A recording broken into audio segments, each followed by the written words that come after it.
ఎవరైనా మీ జీవితంలో దేవుడు నన్ను మర్చిపోయాడేమో, నా పరిస్థితి మర్చిపోయాడేమో, ఐఎమ్ అన్సీన్, నేను గుర్తున్నానా అన్న పరిస్థితిలో ఉన్నట్లయితే ఈరోజు దేవుడు మీతో ఒక మాట చెప్తున్నాడు. ఏంటంటే ఆయన మనల్ని తన అరచేతిలో చెక్కుకున్నాడంట. ఎల్లప్పుడూ మీరు ఆయన కళ్ళ ఎదుటనే ఉన్నారంట.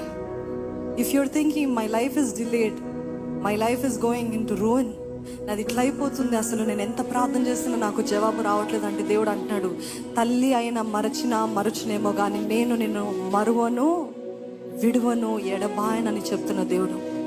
ఒకవేళ ఇంక్ తోటి రాస్తే, ఇంక్ నీళ్ళు పడితే లేకపోతే వర్షం పడితే ఏదైనా వస్తే చెదిరిపోతుంది. ఒక పేపర్ పైన రాస్తే చినిగిపోతుంది. కానీ దేవుడు అంటున్నాడు, ఇంక్ తోటి రాయలే, పేపర్ పైన రాయలేదు, నిన్ను, నీ పేరుని నువ్వు ఆయన ఎదుట ఆయన చెక్కుకున్నాడంట. అంటే ఆయన స్కిన్లో కూడా వెళ్ళిపోయిందంట. అంతగా దేవుడు నిన్ను పట్టించుకుంటున్నాడు. ఈ పక్షులు, ఎగిరే పక్షులే, అవి విత్తవు, అవి కోయవు, అవి కష్టపడవు, కానీ ప్రతిరోజు అద్భుతంగా వారిని పోషిస్తున్న దేవుడు పక్షుల కంటే మీరు శ్రేష్ఠులు కాదా? ఈరోజు కనపడే అడవి పువ్వులు రేపు మరలా మంటలో వేస్తారు, పొయ్యికి వేస్తారు. కానీ వాటి వైభవం అంట, సొలొమోను రాజుకున్న అంత వైభవం కంటే గొప్పది ఆ పువ్వులంట.